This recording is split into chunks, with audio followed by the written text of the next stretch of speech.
Bueno, bien.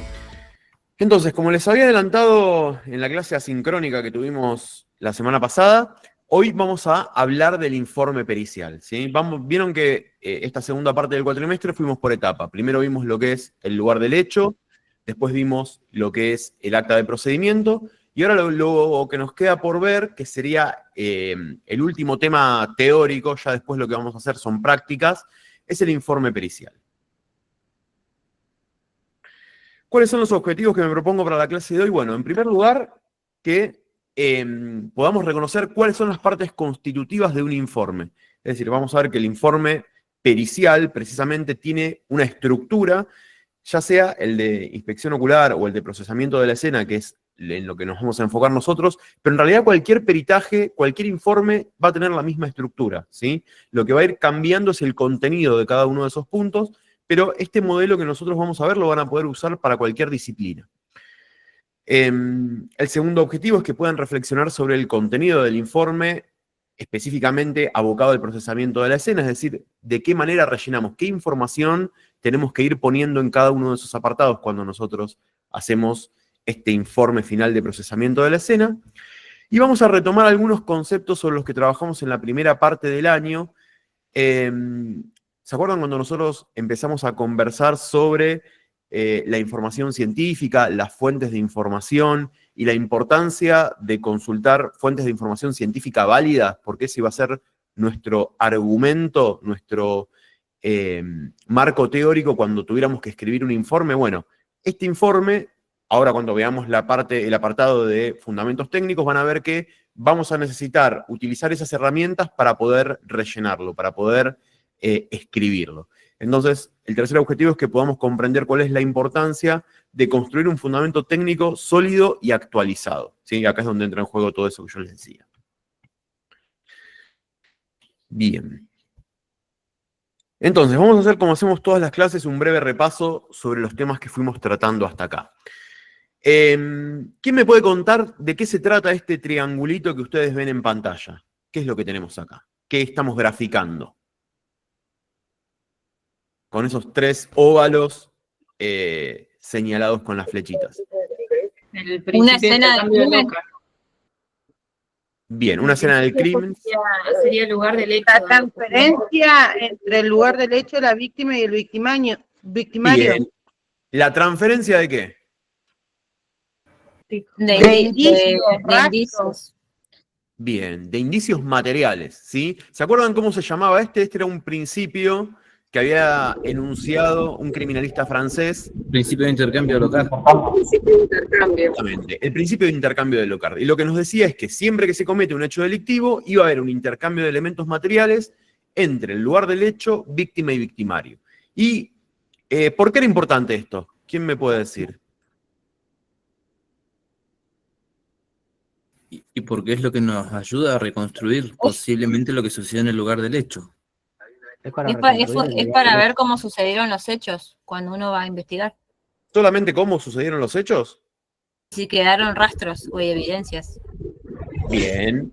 Ese intercambio que se producía era lo que nosotros íbamos a tener que detectar cuando procesábamos una escena, ¿sí? ¿Cuál era el objetivo que nosotros teníamos? ¿Para qué procesábamos un lugar del hecho, una escena del crimen? Identificar los posibles autores o el posible autor del hecho, por ejemplo. Ese era uno de los finales, era uno de los, digamos, uno de los objetivos de la criminalística. ¿Para preservar el lugar? ¿Preservar el lugar? Para reconstruir. Bien, la reconstrucción también es uno de los objetivos finales, digamos, de la criminalística. Ahora, cuando vamos a hacerlo más corto, más inmediato, cuando ustedes procesan una escena, ¿a qué van a esa escena? ¿Para qué van? A tomar las evidencias. Exactamente, es una fuente. Exacto, ¿sí? Si bien con esos indicios, obviamente que nosotros después los vamos a procesar y vamos a tratar de responder no solo el cómo, no solo el de qué manera, sino el qué, cómo, cuándo, quién, ¿sí? De un hecho criminal. Nosotros procesamos una escena, estamos en la primera etapa, recuerden ese diagrama que nosotros habíamos hecho, ¿sí? De las 4 etapas de la intervención criminalística. Estamos en la primera etapa donde nosotros vamos a buscar información, vamos a absorber información. Y esa información que nosotros necesitamos es justamente la que se produce a partir de ese principio de intercambio. ¿Sí? ¿Se entiende esto? Nosotros vamos a la escena a buscar información. La escena del crimen es una fuente primaria de información. ¿Sí? Esto es importante.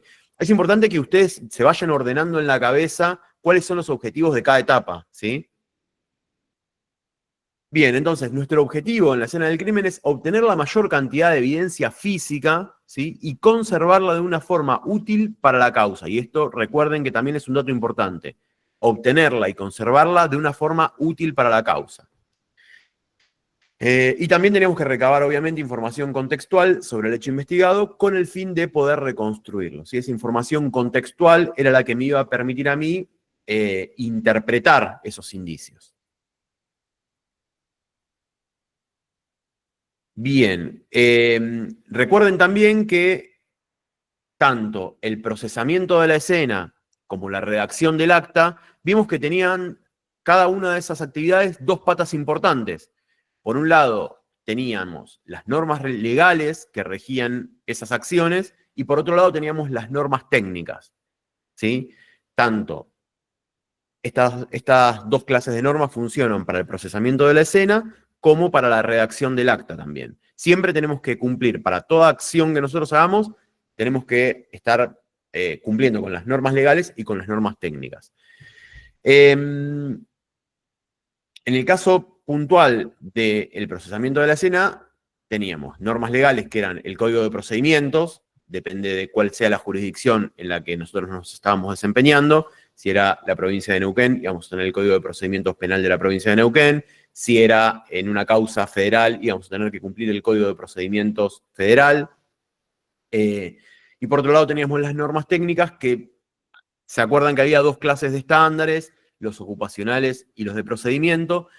Pero nosotros nos íbamos a enfocar únicamente, como esta clase de normativa no está muy desarrollada en Argentina, íbamos a prestar atención únicamente al manual de actuación del lugar del hecho del Ministerio de Justicia y al protocolo unificado de los ministerios públicos. Entonces, estas son las normas que van a regir nuestra actividad. Idealmente, lo que nosotros necesitaríamos en nuestra dependencia es que exista un manual de procedimiento que esté redactado contemplando estos dos tipos de normativa, pero la realidad es que no hay muchas dependencias que lo tengan, así que nos vamos a tener que regir por las normas madre, por los códigos de procedimiento y por esos protocolos y por ese manual que yo recién les decía. Bueno, acá les dejo de nuevo un listado con algunas cuestiones claves del procesamiento de la escena que ustedes tienen que tener en cuenta. ¿Por qué decíamos, por ejemplo, que es una instancia crítica de la investigación criminal y que tenía alta incidencia en el resto de las etapas? ¿Qué significa eso? ¿Puede repetir, profe? No alcanza a escuchar. Sí, cuando nosotros decíamos que el procesamiento de la escena del crimen es una instancia crítica de la investigación criminal y que que este procesamiento tiene una alta incidencia en el resto de las etapas. ¿A qué hacíamos referencia? ¿Por qué decíamos esto? Por el desarrollo de lo que cómo se va a desarrollar. Sí, ¿y qué significa eso de cómo se va a desarrollar? ¿Por qué decimos que el procesamiento es crítico? ¿Qué pasa si lo hacemos mal? Y no va a dar un buen Porque resultado. podemos perder indicios. No podemos volver a reconstruir el hecho o la escena del hecho en realidad, a recabar nuevamente las evidencias, a levantar nuevamente los rastros y demás, porque ya todo está perdido. Bien, algo de eso hay. Bien, ¿y qué significa esto de que tiene una alta incidencia en el resto de las etapas? Yo proceso mal, sí, es verdad. No voy a tener porque información. Va siguiendo el error. Va siguiendo el error. Exactamente. La teoría es decir, del árbol, eso era lo del árbol envenenado, el fruto del árbol envenenado, ¿no? Que si hay una cosa que está mal hecha, desencadena en otras cosas que están mal hechas. eso en realidad, claro, pero si yo tengo una evidencia, eso me dice que si yo obtengo una evidencia de forma ilegal, es decir, que no cumplí con las normas, lo que me dicen las normas procesales, voy a tener toda la información que obtenga de ese procedimiento va a ser nulo. Eso era el fruto del árbol envenenado. Cuando hay esas instancias, como decía Silvia, si no me equivoco, el resto, el procesamiento en el laboratorio, iba a quedar condicionado porque iba a recibir evidencia de mala calidad, y la reconstrucción iba a quedar condicionada porque el laboratorio le iba a dar resultados de mala calidad porque había procesado evidencia de mala calidad. Es como que ese mal procesamiento o esa mala información se iba arrastrando por el resto del procedimiento o por el resto de la investigación criminal, en realidad, mejor dicho. Sí, entonces, por eso decíamos que tiene una alta incidencia en el resto de la investigación. Lo que yo no recolecto en la escena del crimen o recolecto mal, bueno, toda la información que yo debería obtener de eso no la voy a poder obtener. Entonces, ahí es donde viene la importancia de hacer un buen procesamiento y por eso decimos que es una etapa crítica. ¿Tiene que ver también con el tema de los sesgos, sesgo de confirmación y el sesgo contextual? De acuerdo a lo que uno contextualiza, a lo que yo voy, o yo presumo que es un homicidio, y voy, investigo todo como si fuera un homicidio y quizás no lo es, o viceversa, por ejemplo, ¿o no? Sí, en realidad, al estar vos sesgado, o llevar adelante una investigación sesgada, obviamente, lo que va a pasar es que vos vas a hacer la inspección ocular o el procesamiento de la escena sesgado. Si lo haces sesgado, no vas a obtener la mayor cantidad de información posible, ni de la mejor calidad. Entonces, digamos que sería una consecuencia indirecta. Tu procesamiento sesgado de la escena va a hacer que obtengas mala información y esa mala información se va a arrastrar a todo el procedimiento. O sea que el sesgo podría ser una condición que te lleve a trabajar mal esa escena tan crítica y tan importante de la investigación, ¿sí? Pero no necesariamente sería el único motivo. Entonces, en el punto 2 decíamos que generalmente lo que no se adquiere en primera instancia se pierde, ¿sí? Acá volvemos de nuevo a un punto crítico que hay que tener en cuenta. Si bien una escena del crimen se puede volver a procesar, yo puedo volver al otro día o hacer una práctica que me faltó o volver con otro instrumental diferente, lo ideal es que o lo que se dice es que la mayor cantidad de información se obtiene en el primer procesamiento, ¿sí? ¿Por qué decíamos que un procesamiento de la escena va más allá de la observación y de la recolección de cosas? ¿Qué queríamos decir con esto? ¿Tiene que ver por ahí con la observación cuando uno llega al lugar del hecho? Tiene que ver, ¿y qué significa eso? El punto 3 dice, el procesamiento de la escena... Sí, te escucho, Lucas. Que había que tener criterio, que no era un mero acto de ir a levantar cosas, sino de tratar de buscar una relación entre las cosas y tratar de, digamos, de sostener, no, pero de vincular qué es lo que puede haber llegado a pasar. Bien, exactamente. Nosotros no somos solamente recolectores de cosas, sino que tenemos ese desafío de ir a reconocer elementos importantes de esa escena, ¿sí? En una casa, en una escena, en cualquier acontecimiento que ustedes vayan a investigar, van a tener un montón de elementos materiales. Entonces van a tener que reconocer cuál de esos elementos materiales son producto de ese principio de intercambio del que hablábamos al principio, ¿sí? Y no llevarme cualquier cosa por llevarme, que no sé qué información me van a aportar. No solo eso, sino que además el procesamiento de la escena no se limitaba únicamente a lo que nosotros percibíamos a través de la vista, sino que teníamos que trabajar con todos los sentidos, con el olfato, con el oído, con el tacto, ¿sí? Entonces, un procesamiento de la escena se percibe a través de todos los sentidos y no únicamente de la vista, ¿sí? Bien. Bueno, en el punto 4 dice que requiere un conocimiento integral de las diversas ciencias forenses. ¿Esto por qué era? Porque tengo que saber cómo trabajan las otras ciencias para saber qué indicios recolectar para el análisis posterior. Bien, va por ahí. ¿Qué me decías, Matías? Que la criminística es una ciencia combinada, que directamente trabaja usando distintas, por decirlo así, distintas aplicaciones. Por dactiloscopía, palposcopía, tiene que ver con lo que es la sangre, saber un poco de todo, por lo menos lo básico como para la hora de estar en una escena, no hacer algo que no sea correctamente. Que un técnico tiene que capacitarse totalmente todo el tiempo con las nuevas cosas que salen. Bien, entre los dos dijeron cosas interesantes, entre Lucas y Matías.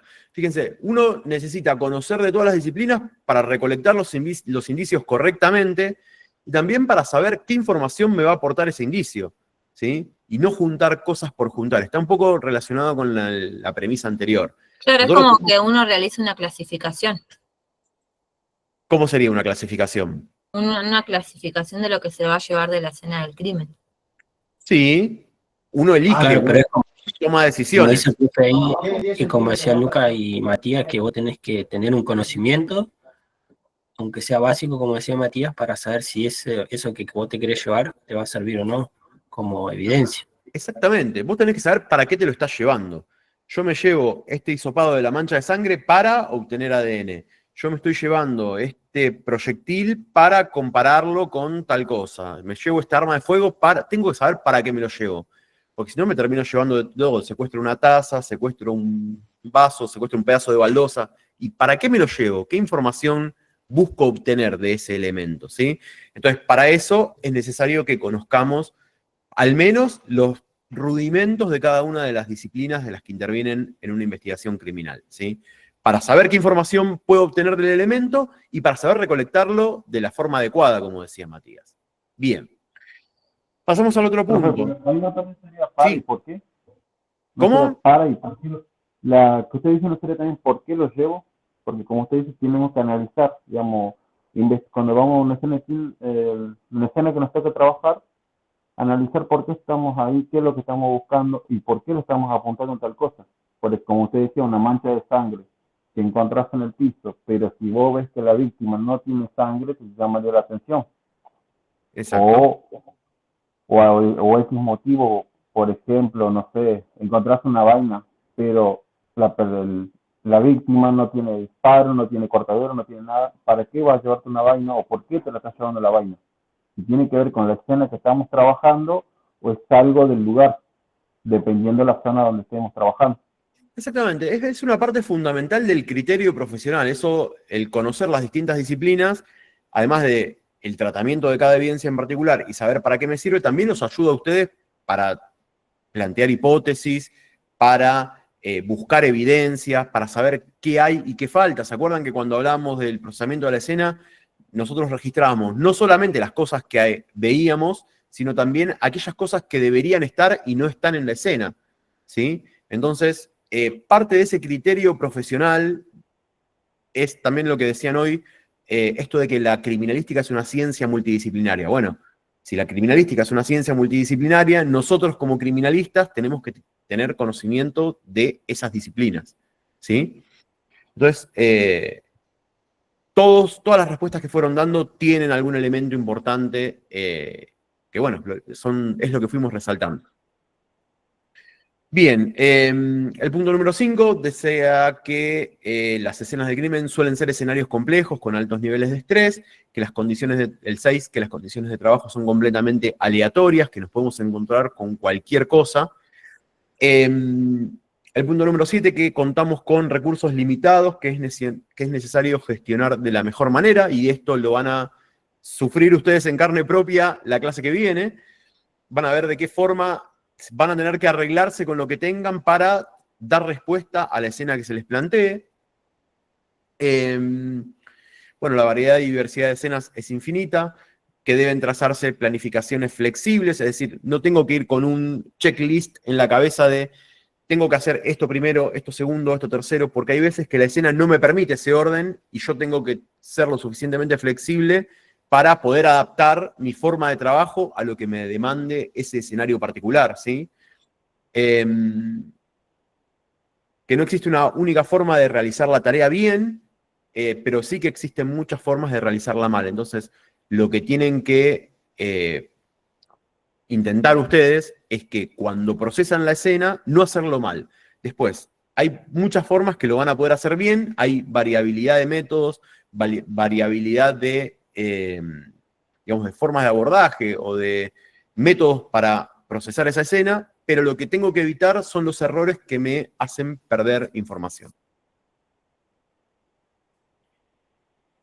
Y habíamos trazado, cuando hablábamos de la metodología de procesamiento de la escena del crimen, que es lo que van a tener que hacer ustedes la clase que viene, les repito, habíamos planteado estos 6 pasos, que recuerden que iban de lo menos invasivo, digamos, de lo que menos modifica la escena, a lo que más modifica la escena, ¿sí? Fíjense, cada una de estas acciones está ordenada en están puestas en un orden creciente de intervención o de modificación de esa escena. También habíamos dicho, recuerden, y esto es importante, que es imposible procesar una escena sin introducirle modificaciones. Nosotros, cuando procesamos la escena, la modificamos. Entonces, por eso también esto viene a reforzar lo que decíamos hace un ratito sobre lo crítico que es esa primera intervención. Yo puedo hacer una segunda visita al lugar del hecho y volver a procesarlo, pero ya en ese segundo procesamiento voy a tener un montón de modificaciones que le hice yo durante el primer procesamiento. Entonces, cada vez que yo la proceso, voy generando más modificaciones. Por eso, cuanto más procesamientos hago, más modificaciones producto de ese trabajo voy a estar relevando. Y esto lo volví a poner porque acá sí es importante que se hagan, para la clase que viene les recomiendo, cuando tengan que abordar la escena, que se hagan un cuadrito con este listado de acciones para, aunque sea las primeras intervenciones que ustedes vayan teniendo, para que se puedan ordenar, para que mentalmente sepan qué es lo que tienen que ir haciendo. Como les dije hace un ratito, este listado no es que es un listado taxativo y les va a servir para cualquier escena del crimen, que ustedes se imprimen esto y dicen, ah, bueno, listo, con este ABC voy y proceso lo que sea. No, porque muchas veces van a tener que cambiar elementos o adaptar estos elementos a la escena particular que vayan a procesar. Pero hasta que ustedes se formen ese criterio profesional, yo les recomendaría que se lo tengan impreso para saber por lo menos cómo encarar el trabajo. Porque lo que suele suceder en nuestras primeras intervenciones, en nuestros primeros abordajes de la escena, es que, bárbaro, tenemos toda la teoría, sabemos que tenemos que tener el cerco perimetral, que tenemos que elegir un método de búsqueda, pero cuando estamos ahí, no sabemos cómo empezar, cómo encararlo.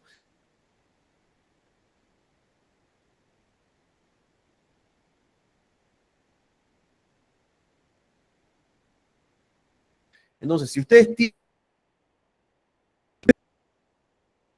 los pormenores propios del procesamiento y a todos los pormenores propios de la escritura del acta y del procesamiento de la evidencia y de la fijación fotográfica, entonces, en una escena van a converger un montón de cuestiones teóricas que fuimos trabajando tanto en esta materia como en inspección ocular.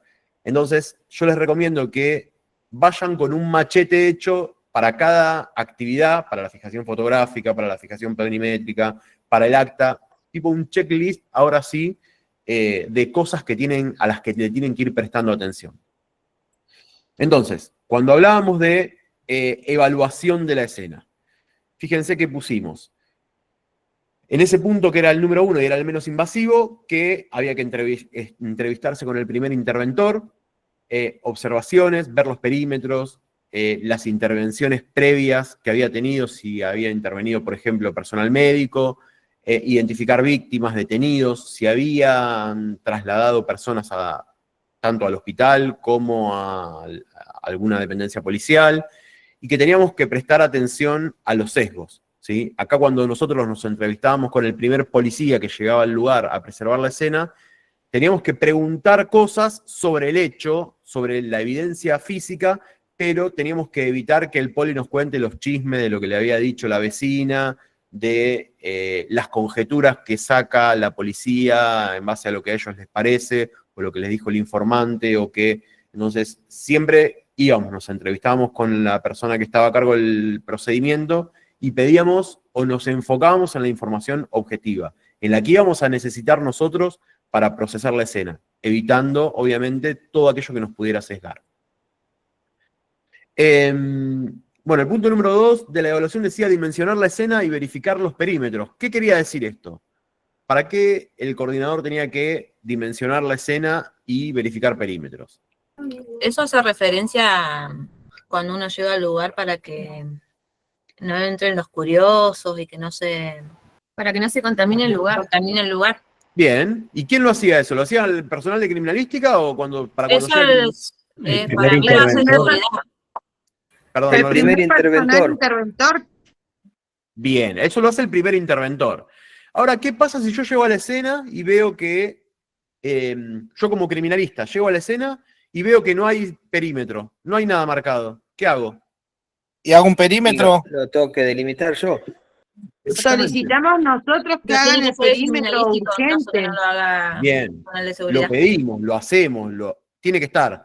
Y si yo llego a la escena y veo que hay, por ejemplo, evidencia que está por fuera del perímetro o que el perímetro es demasiado chico, ¿lo puedo amplío. modificar? Sí, Amplias el perímetro. Bien, Sí, se puede ampliar el perímetro. perfecto. Si vemos que es chico, ampliamos el perímetro. Bien. Planificar el abordaje y las vías de acceso. ¿Qué significaba esto? ¿Cómo voy a abordar esa escena del crimen? Y depende De marcar el paso en el que puede el personal De lo macro a lo micro. escena. Bien, de lo macro a lo micro, ¿qué más? Ahí, Silvia, me estabas diciendo algo que no llegué a escuchar porque se escuchó todo así como con interferencia. Eso hace hincapié a lo que es la escena del crimen, digamos, cuando uno llega al lugar. Sí. Pero puede ser que tenga que ver con la función que va a tener cada persona en el lugar para que sea todo más ordenado. Sí, eso está un poquito más adelante, el delimitar funciones. Cuando nosotros hablamos de planificar el abordaje, podíamos pensarlo en ver de qué manera vamos a entrar. Algo tan simple como eso. Pasamos por la única entrada que hay y pisamos y borramos posibles rastros de pisada que pueda haber o posible evidencia, o tratamos de encontrar un camino alternativo. ¿Por dónde vamos a pasar todos los peritos? ¿Pasamos todo por el mismo lugar? ¿Va cada uno por un lugar diferente? Entonces, cuando hablamos de... Pasado por el mismo lugar. Claro, lo ideal es... En teoría, lo ideal sería pasar todos por el mismo lugar. Exactamente. Y si ya nosotros tenemos señalada, por ejemplo, un paso por el cual,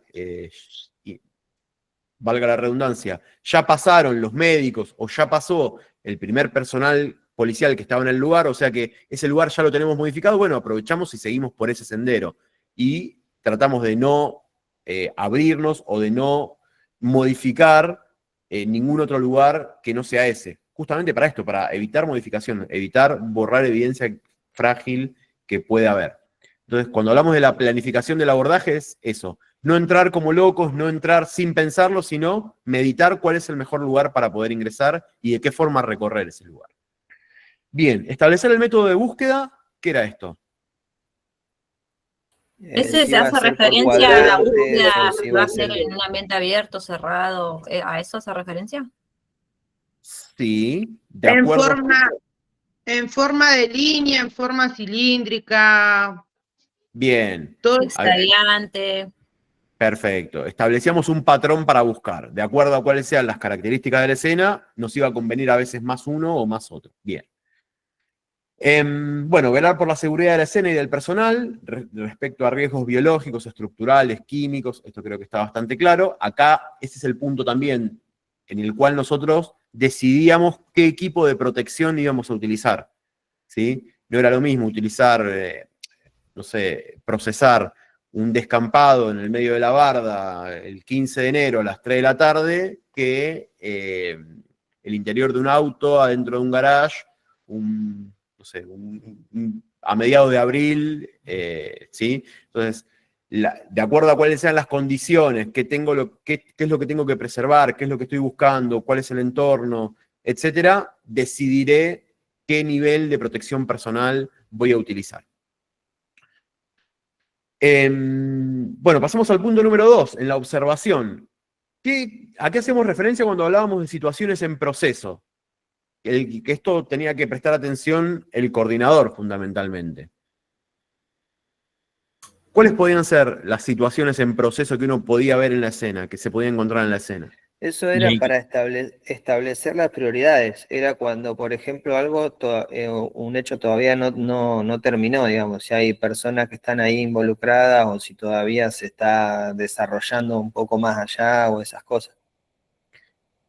Más o menos. Eso en realidad, ustedes recuerden que el grupo criminalístico, el equipo criminalístico interviene una vez que la situación está controlada. O sea que ya para cuando intervenimos nosotros no tenemos ni víctimas en el lugar, ni agresores, ya la situación está estancada, está asegurada. Que esa es la función del primer interventor, precisamente. Entonces, Más que nada para cuando encontrás algún cuerpo en descomposición.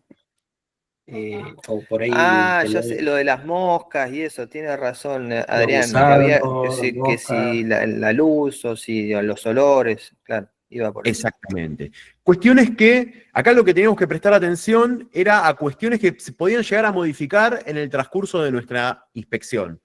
Por ejemplo, si tengo que esto es algo muy común, una tentativa de femicidio, en la cual el agresor le roció con alcohol la ropa a la víctima y la prendió fuego. Yo tengo la prenda de la víctima ahí.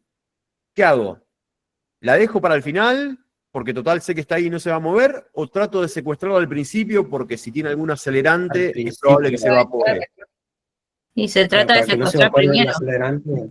Exactamente, entonces fíjense que algo tan simple que si yo no le presto atención, se me puede llegar a evaporar y voy a perder uno de los elementos más importantes de esa investigación, como por ejemplo que se evapore el alcohol que le habían rociado a la víctima. Entonces, cuando hablo de situaciones en proceso, hablo de esto, o un celular que empieza a sonar, o, no sé, algo que estaba encendido, o una luz encendida, o una hornalla encendida, o cosas que están pasando en ese instante, ¿sí? O un ruido, un sonido que se esté produciendo, en fin, como les dije, tan infinitas como con tanta infinidad como escenas hay, son las situaciones con las que me puedo encontrar. Entonces, nada, prestemos atención a eso, a priorizar aquellas situaciones que estén sucediendo. Bien, después. Bueno, esto va de la mano con el otro punto de la observación, que es la verificación de la existencia de evidencias frágiles y la priorización de esas evidencias. Después, respecto de la documentación, fotográfica, narrativa, planimétrica, esto lo trabajaron en inspección ocular, no voy a entrar en los pormenores, pero ya saben que para cada tipo de fijación hay cuestiones que tienen que tener en cuenta. Sobre la narrativa fue la que abordamos nosotros, acá tienen que prestar atención a lo que hablamos sobre acta, qué datos tienen que estar en el acta y cuál es la forma de redactar un acta estructurada. En la búsqueda, cada especialista va a intervenir de acuerdo a la disciplina que esté ejerciendo. ¿Y a qué le íbamos a ir poniendo cartelito? Cuando nosotros hablábamos de reconocer evidencias, ¿qué íbamos a señalar como evidencia y qué no? ¿Se acuerdan? Y algo que tenga relevancia de acuerdo a lo que está sucediendo en el lugar, o que tenga signos de violencia que veamos que sirva para el esclarecimiento de lo que sucedió. Bien, en parte va Lo que por ahí. veamos que tiene relación con el hecho. Exacto, sí. Todos aquellos, recuerden Lo que que... nosotros veamos que sea necesario. Porque por ahí hay un montón de cosas que justamente por ahí son innecesarias. Sí se pueden escapar, pero bueno, ese es nuestro trabajo principalmente. Bien, o sea, ese desafío que teníamos nosotros de reconocer los indicios materiales que se producían por ese principio de intercambio, nosotros le íbamos a colocar un cartelito, le íbamos a reconocer como evidencia.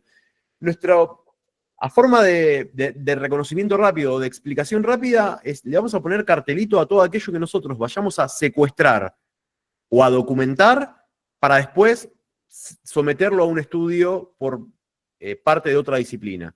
Por ejemplo, si yo tengo un rastro visible, un rastro papilar visible, quizás si lo tengo en la pared no me voy a poder llevar la pared, pero sí lo voy a documentar, le voy a sacar una buena foto para que después el perito en papiloscopía pueda lograr una identidad y identificar o no a una persona. Entonces, ese elemento va a sufrir un análisis posterior. Todo lo que vaya a sufrir un análisis posterior, le pongo un cartelito y lo considero evidencia. Bien. Bueno, después, respecto a la recolección, de acuerdo a la naturaleza de cada indicio, vamos a levantarlo y a embalarlo. Acá, obviamente, lo van a ir viendo con el transcurso de la carrera, de qué formas, no se trata de la misma forma una mancha de sangre que una vaina servida, o un proyectil de plomo, o una mosca, o una larva. En definitiva, cada tipo de evidencia Tiene su fijación. exactamente, tiene su forma de recolección y de embalaje. Entonces, esto, nada, es inherente a cada disciplina. Lo que sí tienen en común cada una de las evidencias es la cadena de custodia. Yo no puedo tener una evidencia que no tenga cadena de custodia. Y esto es otro elemento que ustedes van a tener que completar el día que hagan la inspección ocular. Y por último, el análisis informal eran todas las hipótesis que yo podía construir en base a lo que había observado en el lugar, ¿sí?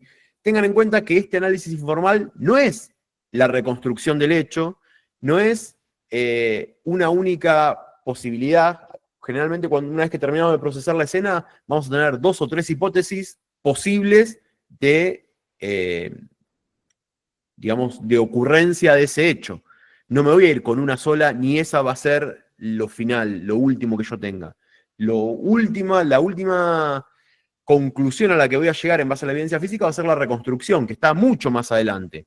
Pero sí, de ese procesamiento yo puedo tener un pantallazo general de cuáles son las 2 o 3 hipótesis posibles para llegar a ese cuadro que estoy viendo, ¿sí?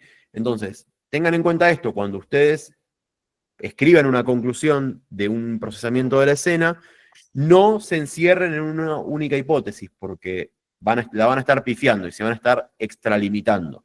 Siempre en el procesamiento de la escena me tengo que llevar por lo menos 2 hipótesis de qué pudo haber sucedido en ese lugar. Y obviamente no va a ser la última palabra, la palabra final o la reconstrucción final, lo que yo me voy a llevar de esta etapa. Bien. Bueno, después pasamos a lo que es el acta, y estos son algunos de los elementos que no pueden faltar de acuerdo a lo que me marcan las normas procesales: lugar, fecha y hora. Siempre ponemos en el acta la fecha de inicio y la hora de inicio y la hora de finalización, las firmas de todos los que participan en ese acto, los datos del funcionario que la está labrando, o sea, quién está a cargo de ese procedimiento, de los datos de todos los peritos que intervienen, de todos los testigos, de todo el personal ya sea policial o judicial que esté presenciando ese procedimiento, de acuerdo a cuál sea la jurisdicción en la que estoy trabajando. Si el código de procedimiento me exige 1 o 2 testigos, eso también deberé contemplarlo. Y después, respecto de las cuestiones que me exigen las normas técnicas, habíamos dicho que esa acta iba a tener que tener un número, un identificador, iba a tener que tener descritos los roles de los peritos, quién desarrolla cada disciplina y qué función cumple cada perito.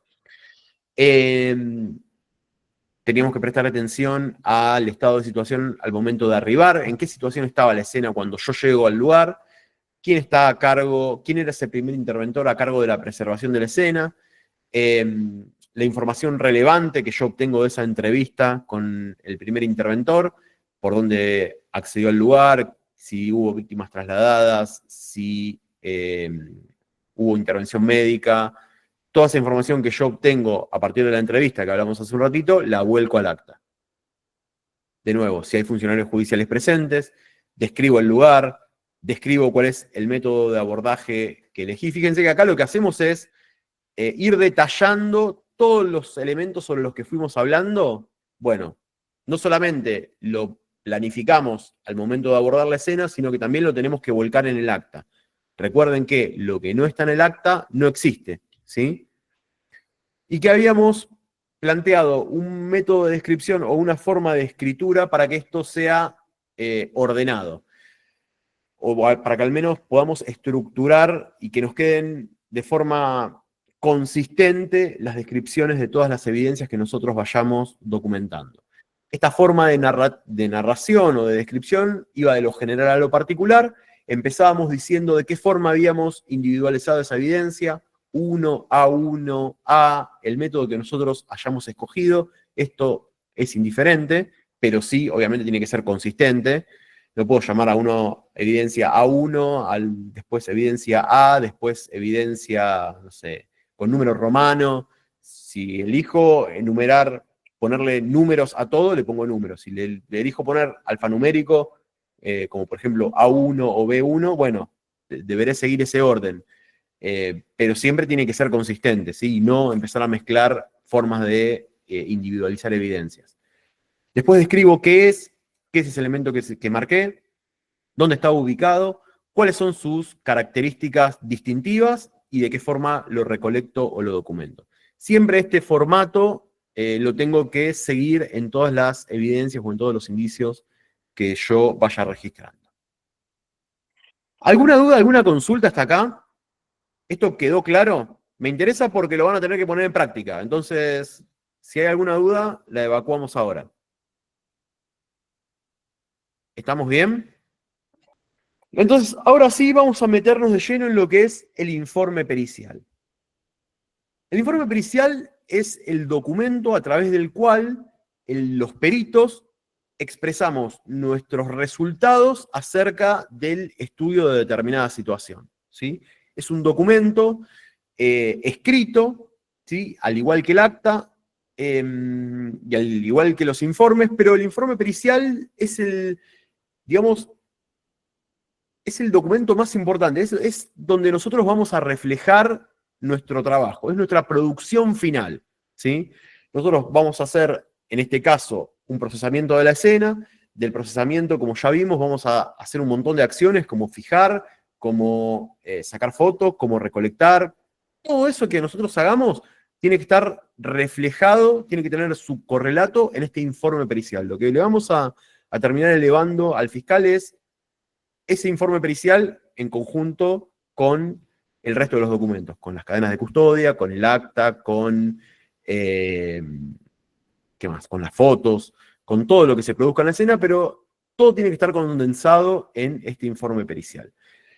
Tengan en cuenta que tanto para la expresión escrita, tanto la expresión escrita como la expresión oral, que son dos partes importantes de la labor pericial o del trabajo del perito, esto de expresarse de forma escrita y de forma oral, requiere el desarrollo de competencias comunicacionales. Ninguno de nosotros nace sabiendo escribir, ninguno de nosotros nace sabiendo dar eximias presentaciones orales, sino que todo esto se aprende. Y lo importante para aprender es hacerlo. Yo no voy a aprender a escribir un acta jamás si no escribo actas. No voy a aprender a hacer informes si no escribo informes. Entonces, más allá de los modelos que podamos utilizar, no se confíen o no piensen que hacer un informe pericial es, bueno, listo, agarro un modelito, lo copio, lo pego y le cambio los datos. Porque no, requiere un esfuerzo por parte del perito en el que tiene que saber explicar, en el que tiene que saber fundamentar. Ya vamos a ver, no sé si al final de esta materia, pero probablemente en práctica profesionalizante 2, que la fundamentación pericial también tiene una estructura particular, ¿sí?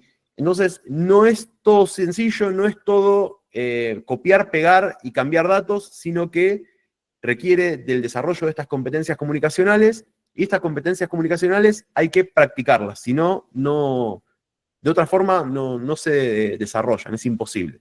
Entonces, tengan en cuenta esto y no tengan miedo a equivocarse, no tengan miedo a que esté mal, a que los corrijan. Es preferible que lo hagan ustedes y lo hagan mal y podamos trabajar sobre eso, antes que copien y peguen el de un compañero y le cambien los datos, porque no tendría sentido. Y tarde o temprano, van a terminar teniendo problemas. Entonces, el momento para equivocarse es este, háganlo y equivóquense. Entonces, este informe pericial que nosotros vamos a escribir, al igual que el acta de procedimiento y al igual que el procesamiento de la escena, se rige por normas legales y por normas técnicas. Cuando hablamos de las normas legales y hacemos referencia al Código de Procedimientos Penal de la provincia de Neuquén, fíjense que el artículo 138 nos habla de los informes de expertos y nos dice que se podrán requerir informes a expertos o peritos cuando para descubrir o valorar alguna evidencia sea necesario poseer conocimientos especiales en alguna ciencia, arte o técnica. Acá es donde entran ustedes. Ustedes como criminalistas, como expertos, como peritos, son necesarios para descubrir esa evidencia que está en la escena del crimen. Entonces, el fiscal les puede pedir informes, que es de hecho lo que sucede. Los peritos deberán tener título habilitante, que es lo que están intentando obtener ustedes mientras cursan la carrera, o acreditar experiencia e idoneidad en la materia relativa al punto sobre el que serán requeridos. Los informes deberán ser fundados, esto es importante, fíjense que ya el mismo código procesal me dice que el informe tiene que tener fundamento, y contendrán de manera clara y precisa una relación detallada de las operaciones practicadas, grábense esto también, y sus resultados.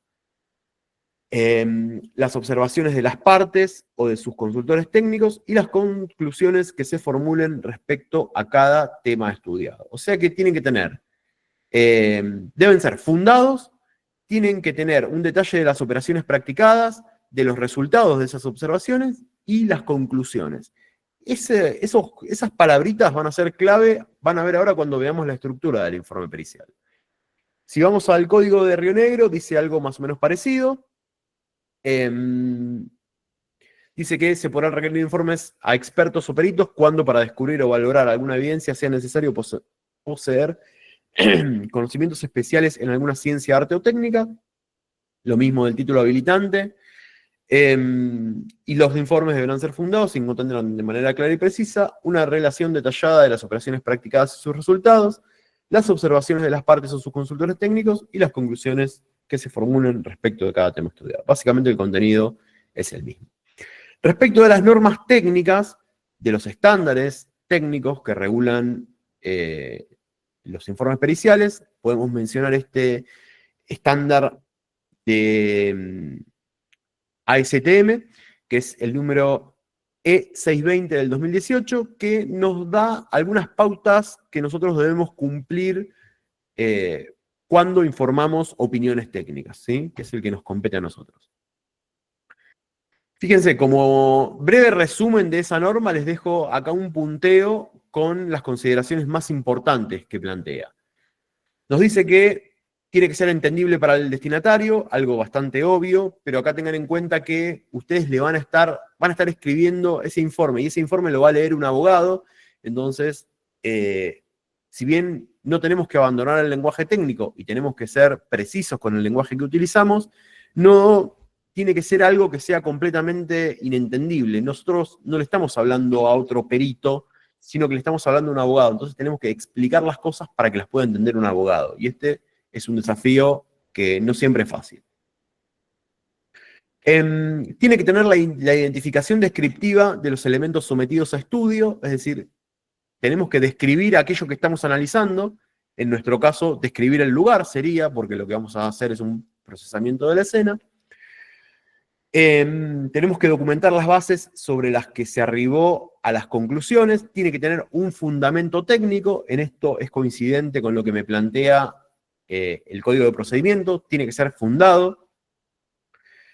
Tienen que figurar todas las observaciones, cálculos y resultados de las pruebas, las cuales se comunicarán en forma precisa. Lo mismo, fíjense que acá comparte este requisito con el código de procedimiento. Tienen que estar las interpretaciones y conclusiones, que deberán identificarse como tal en el informe e incluirán toda la información necesaria para que puedan ser revisadas. Lo mismo, tenemos que describir cada cosa o cada práctica que nosotros vamos haciendo para que pueda existir un perito de la parte contraria que lea el informe y entienda primero qué fue lo que hicimos y cómo llegamos a cada una de las conclusiones, y para que pueda controlar cuál fue nuestro trabajo. Bueno, enumerar la información disponible para la práctica. Esto apunta más a las reconstrucciones, los resultados de las pruebas, las actividades realizadas para llegar a las interpretaciones, identificar los hechos obtenidos. Fíjense que hay un abanico amplio de cosas a tener en cuenta, que no todas aplican al procesamiento de la escena, porque esto está planteado de forma general. Esta misma norma sirve para hacer una reconstrucción de la escena, para hacer un procesamiento de la escena, o para hacer una pericia balística o una pericia papiloscópica. Entonces quizás haya algunos puntos que no apliquen puntualmente al informe pericial, pero sepan que existe esta norma ASTM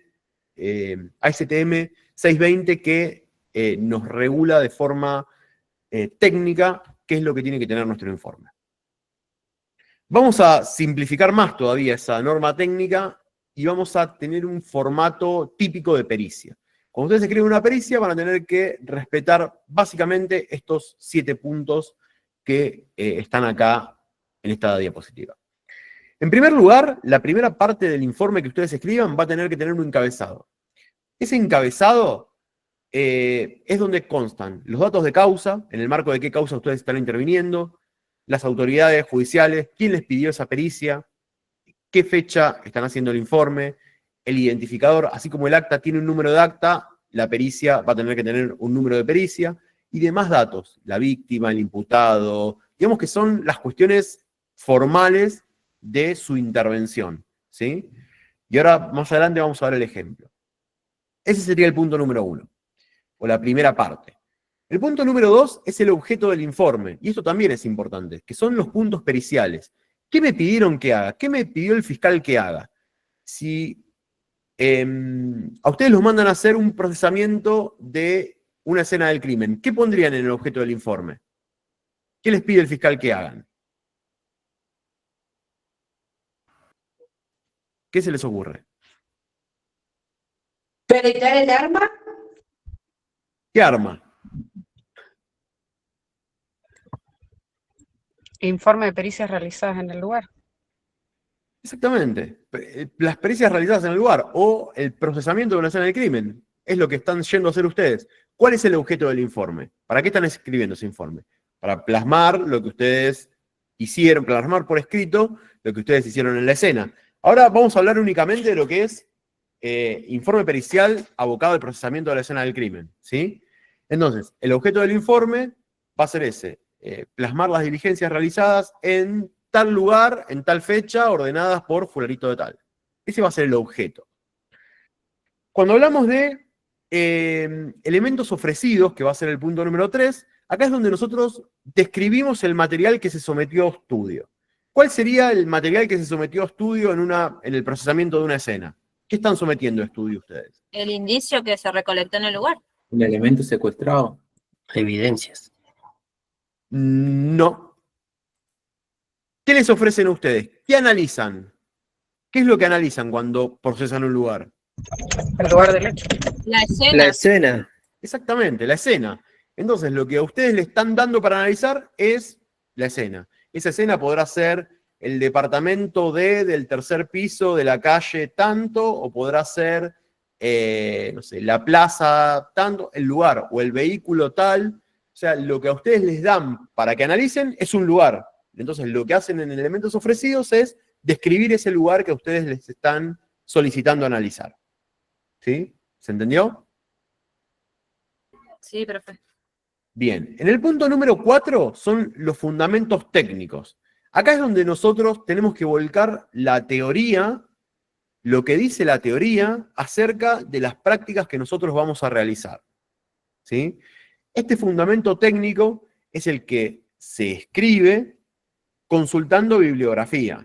Por eso, acá es donde tenemos que hacer el link, la vinculación con todo lo que vimos en el primer cuatrimestre respecto de búsqueda de información fiable, de fuentes de información, porque este fundamento técnico lo tengo que escribir a partir de fuentes fiables de información. No puedo escribir un fundamento técnico basado en información que saqué de Facebook o basado en información que bajé de Wikipedia, ¿sí? Este fundamento técnico es lo que dice la teoría acerca de la práctica que yo voy a realizar. ¿Se entiende hasta ahí? Entonces, Sí. si ustedes tuvieran que escribir qué dice la teoría o qué es lo que fundamenta que ustedes vayan a procesar una escena del crimen, ¿qué tendrían que escribir? ¿Qué se les ocurre poner en este fundamento técnico? ¿O qué se les ocurre explicar? Y en principio los manuales que referenciamos hace un rato ahí en el PDF, que son los de procedimiento, o sea, cómo vamos a Bien, abordar. podríamos mencionarlo. Depende de lo que vayamos a estudiar, digamos. Bien, sí, depende de qué sea la pericia que yo estoy haciendo, va a ser lo que tenga que fundamentar. No va a ser siempre lo mismo. No va a ser el mismo fundamento de una pericia balística que de una pericia en papiloscopía. Pero Exacto. limitémonos al procesamiento de la escena. ¿Cuál era el principio fundamental que nutría o en el cual nosotros nos basábamos para procesar una escena? Que lo mencionamos hace un ratito. que le daba sentido a nuestro trabajo en la Un escena. principio de intercambio. El principio de intercambio. Bien, el principio de intercambio. Entonces, lo que tendría que hacer, por ejemplo, yo en un informe de procesamiento de la escena del crimen, es citar el principio de intercambio, explicar el principio de intercambio. ¿De qué manera lo voy a explicar? Buscando en la bibliografía. Buscando en la bibliografía dónde está ese principio de intercambio, quién lo dijo, cuál es el alcance, qué significa, ¿sí? Porque en definitiva, ese intercambio que se produce es lo que justifica que yo después vaya a una escena a tratar de detectar ese principio de intercambio, o esos indicios que se generan a partir del principio de intercambio. Entonces, mi fundamento técnico es, para este procesamiento, y para empezar chiquito, digamos, lo podríamos expandir más, pero lo vamos a limitar únicamente a este principio de intercambio. Entonces, lo que van a tener que hacer ustedes cuando escriban este informe pericial es explicarme el principio de intercambio. ¿Sí? ¿De qué fuente lo van a consultar o qué fuentes van a necesitar extraer esa información? De journals, de libros o de manuales. ¿Sí? De esas fuentes de información fiable. Y lo que ustedes redacten de ese fundamento técnico, en esa explicación del principio de intercambio, va a tener que estar citado. ¿Saben lo que es citar un texto, o citar un párrafo, o escribir citas textuales? Es algo que sacás de otro lugar y lo citás en el informe como diciendo que lo sacaste de ese sitio. Exactamente. Es decir, ustedes van a redactar ese fundamento técnico y para que no quede como que es algo que dicen ustedes, sino que ese fundamento va a ser importante porque lo dijo otro, que es más importante que nosotros, entonces lo que hacemos es citar a esa persona más importante. Es decir, el principio de intercambio no es que se me ocurre a mí, sino que lo citó, lo creó Lockhart en tal fecha, en tal año, en tal libro. Entonces, lo que hacemos con esa cita es destacar la importancia y la validez de eso que nosotros estamos afirmando. ¿Sí? Entonces, con la construcción del fundamento técnico también es algo que se practica, que trae dolor de cabeza y que cuesta, así que por eso lo vamos a acotar únicamente al principio de intercambio. Obviamente, como les decía hace un ratito, cada disciplina, cada práctica va a tener fundamentos diferentes y van a ser más amplios o más acotados de acuerdo a la cantidad de cosas que yo haga o que esté escribiendo en ese informe. ¿Sí? Pero en principio... Perdón, profe, pero en el principio de intercambio hay tres autores, digamos, de tres partes, que por eso justamente es el intercambio, pero cuando no se encuentra uno o dos, por ejemplo, el lugar del hecho lo vamos a tener siempre porque estamos ahí, pero cuando la víctima o el victimario no lo encontramos, no se encuentra, ¿qué pasaría en ese supuesto, digamos? ¿Cómo cuando no se encuentran? No te entendí la pregunta. Claro, porque si digamos es un robo, por ejemplo, y el principio de intercambio, usted se refería a que a los indicios, las cosas que deja, por ejemplo, el autor del hecho, el victimario, sobre la víctima en el lugar del hecho, y así en ese triángulo que se forma. Perfecto. Pero cuando, por ejemplo, o la víctima ya está, no sé, la llevaron al hospital porque tenía lesiones, o el autor se dio la fuga y no sabemos dónde está. Bien. A eso me refiero cuando citamos al principio de intercambio, y me faltan esas partes, digamos, como Bien, continúo, ahora te digamos. entendí. Lo que pasa es que el principio de intercambio vos tenés en cuenta que actúa o se cumple al momento de que se está cometiendo el delito. Lo que dice Lockhart es que no es posible cometer un hecho delictual sin que se produzca ese intercambio. Entonces, en algún momento, el delincuente tuvo que estar en ese lugar para cometer el ilícito. Entonces, mientras estuvo ahí, se produjo el intercambio. ¿Se entiende? Sí, sí, sí. Lo mismo con la víctima. O sea, está bien, pero yo entiendo un poco lo que dice Cris, pero entonces nosotros lo que tendríamos que citar es, además del principio, la relación que puede llegar a haber. O sea, que nosotros lo que tendríamos que citar es que nosotros venimos a ver cuál es la relación entre lo que vemos ahí en base al principio de intercambio. Esa sería más o menos la frase. La fundamentación sería como dice Lucas, tal cual, es como, a ver, si yo tuviera que fundamentar esto, diría, bueno, como existe el principio de intercambio, como siempre que se comete un hecho pasa esto, lo que voy a hacer yo, o lo que hice yo en esta escena es ir a buscar esos indicios que se intercambian entre cada uno. Obviamente bien redactado, ¿no? Pero la estructura de razonamiento, de la información que yo tengo que volcar en ese punto, es como existe ese principio de intercambio, como cuando se produce un hecho delictivo ocurre, yo como perito voy al lugar, o vine a este lugar para encontrar esos indicios que se produjeron o que se ocasionaron a raíz de ese intercambio. ¿Se entiende? Sí, sí. Entonces, como eso existe y yo fui a hacer eso, y seguimos avanzando ahora en el informe pericial con los puntos. Van a ver que eso es simplemente lo que dice la teoría. Después vamos a lo que hacemos nosotros. Entonces, punto número 4, fundamentos técnicos con todo esto que fuimos hablando recién.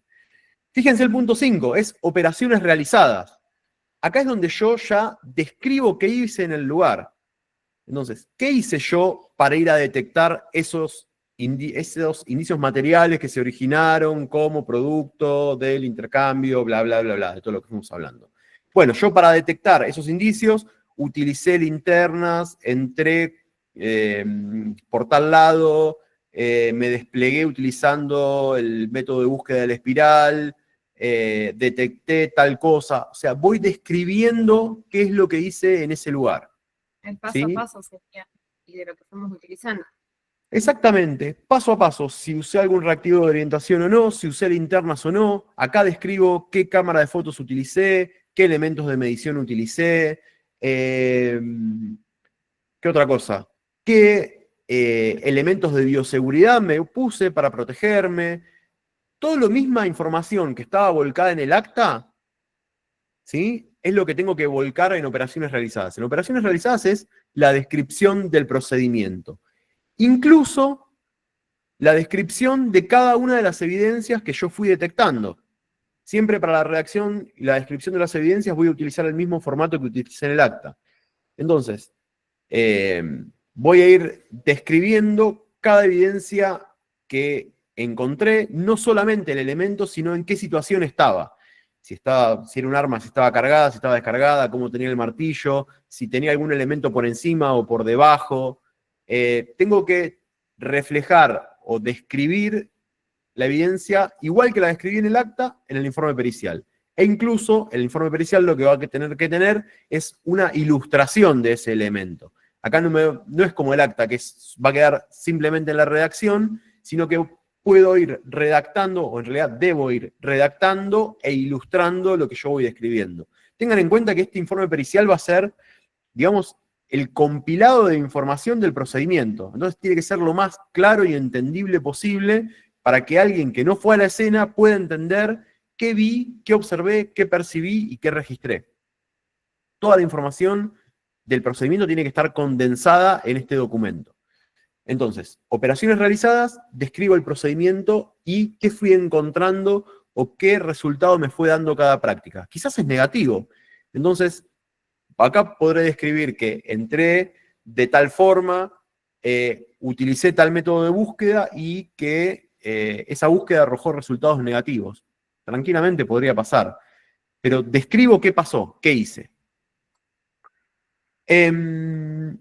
Y el punto número 6 habla de las conclusiones. Cuando hablamos de las conclusiones de un procesamiento de la escena, acá lo que hago es hacer una breve síntesis de todos los elementos, de todas las evidencias que yo recolecté. Acá ya no las vuelvo a describir en profundidad, como hice en operaciones realizadas y como hice en el acta, sino que sintetizo. Bueno, como resultado de este procedimiento, se detectaron o se recolectaron 6 vainas hervidas, 4 hisopados de mancha pardo-rojiza, se individualizaron 4 improntas de proyectil. Digamos que englobo toda la evidencia que yo pude recolectar de una forma clara, concisa y cortita, sin mayores descripciones ni precisiones. Si quiero saber el detalle de cada una de esas evidencias, bueno, me voy y leo operaciones realizadas. Pero en las conclusiones tienen que ser no sé, 4 o 5 líneas en las que yo sintetizo cuál fue el resultado de ese procedimiento. ¿Se entiende? Sí, sí. Bien, y por último, el punto 7 es donde van a estar los anexos, que en realidad acá me está faltando el de bibliografía, pero no importa. Bueno, el punto 7 van a estar los anexos. Como anexo, ¿qué puedo poner? Como anexo del informe. Puedo poner el acta original del procedimiento, puedo poner el plano que haya hecho, puedo poner un anexo fotográfico con las fotos más importantes de las que yo haya, que yo haya sacado para hacer la fijación fotográfica, puedo anexar bibliografía, puedo agregar un croquis, puedo agregar un esquema, cualquier elemento que me sirva a mí para interpretar mejor este informe pericial, lo puedo poner en forma de anexo. Entonces, esta sería la estructura básica sobre la que nosotros vamos a trabajar para escribir el informe pericial. Y vamos a ver este ejemplo que les traigo. No puse uno de inspección ocular, les traigo un ejemplo de una pericia balística, pero fíjense que el formato o los datos que contiene son estos que yo les fui mencionando recién. En primer lugar, tenemos, fíjense, hay un título y un individualizador, un número de informe. Tiene también la identificación de la cantidad de páginas total que tiene este informe y la página en la cual me encuentro, página 1 de 18. Tiene fecha, tiene lugar, tiene los datos de la fiscal que me pide la pericia, tiene un encabezado donde están todos los datos de causa, o esos datos formales que yo les decía. Fíjense, mis datos, a qué repartición pertenezco, en el marco de qué legajo lo hice, cómo se caratula ese legajo, quién fue la víctima, quiénes fueron las víctimas, etc. Y cualquier otro dato de la investigación lo voy a poner en el encabezado. Objeto de la pericia. Bueno, lo que yo puse en el objeto es que este informe tiene por objeto cumplimentar las diligencias solicitadas mediante oficio número tal, en el cual se solicita obtener muestras GCR, identificar las vainas servidas y seleccionar material para enviar al SAIB. Estos son los 3 puntos periciales que me había pedido la fiscal para esta tarea puntual. Entonces, ese es mi objeto, el ¿para qué estoy haciendo este informe? ¿O para qué estoy haciendo este estudio? En el número 2, elementos ofrecidos. Acá era donde nosotros describíamos lo que íbamos a analizar. En este caso lo que analicé son vainas y proyectiles. En el caso de ustedes habíamos dicho que lo que van a analizar es el lugar, entonces tienen que describir el lugar, cuáles son las características que tiene ese lugar, yendo siempre de lo general a lo particular. Elementos ofrecidos, es el 2. Punto número 3, fundamentos técnicos e instrumental utilizado. Los fundamentos técnicos, fíjense, está escrito el fundamento que rige a la identificación balística, en este caso, muy cortito, y referenciado bibliográficamente. Si ustedes ven acá, tiene la referencia del 1. Me pasé. Acá. Tiene el número 1 y acá abajo está la descripción de dónde yo saco esa información. En el punto número 4 están las operaciones realizadas y acá describo qué fue lo que hice, primero sobre los proyectiles y después, más adelante, sobre las vainas servidas, ¿sí? Operaciones realizadas. Y finalmente, punto 5, las conclusiones. Ven que el esquema o el punteo o los subtítulos, la estructura del informe pericial es siempre la misma, no importa si es una inspección ocular, si es una pericia balística, si es una pericia papiloscópica, el formato que tiene que tener es siempre el mismo. Y después de las conclusiones están los anexos ilustrativos. En este caso, mi ilustración son láminas de esa identificación balística que hice.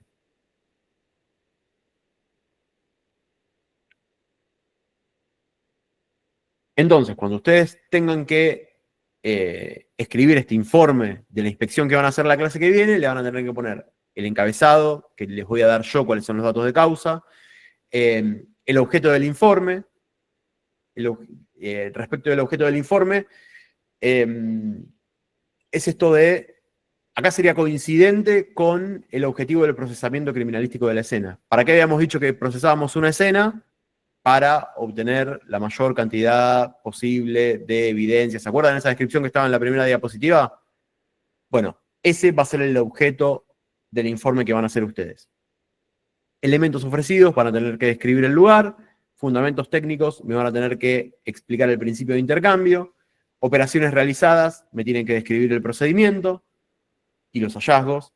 En las conclusiones, me tienen que poner el resumen de las evidencias que vayan secuestrado. La bibliografía, ¿sí? Acá no va a haber un listado de bibliografía, sino que me van a tener que decir de qué fuente sacaron la información para explicarme el principio de intercambio, es decir, el fundamento técnico, el punto 4 de lo que les marqué acá. Y finalmente, el anexo fotográfico. Hay dos formas de poner las fotografías en un informe pericial. Una es como hice yo acá. A ver, vamos a volver a esto.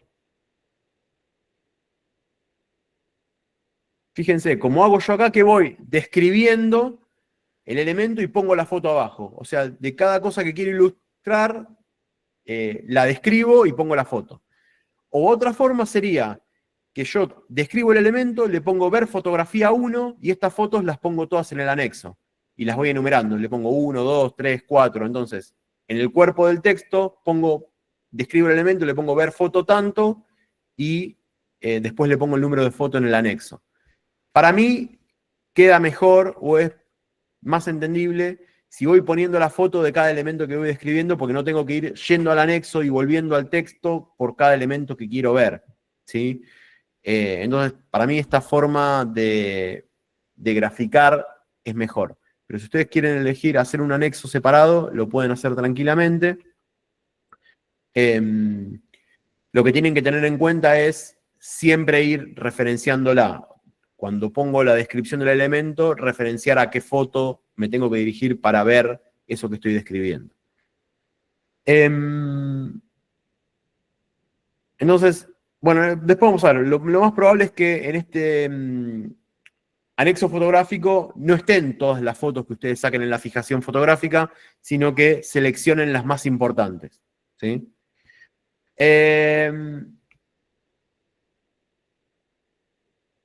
Bien, ¿qué me interesa que se lleven de la clase de hoy entonces? Que el informe pericial es el documento a través del cual el perito informa los resultados finales de una determinada práctica, que debe cumplir con lo que marcan las normas procesales y con lo que marcan las normas técnicas, que tiene que ser claro, sin ambigüedades, debidamente fundado e ilustrado, que tiene que ser estructurado, sobrio y prolijo. Esto quiere decir que no hay que abusar de los colores, no hay que abusar de las fechas, no hay que abusar de la tipografía rara, ni nada. Tengan en cuenta que es un documento formal, ¿sí? Entonces, cuanto más sobrio y prolijo, mejor. Que tiene que tener únicamente referencias a elementos objetivos. Dentro de los informes periciales no ponemos ni lo que nos dicen los testigos, ni hipótesis del personal policial, ni dichos, solamente hacemos referencia a evidencia física, ¿sí? Y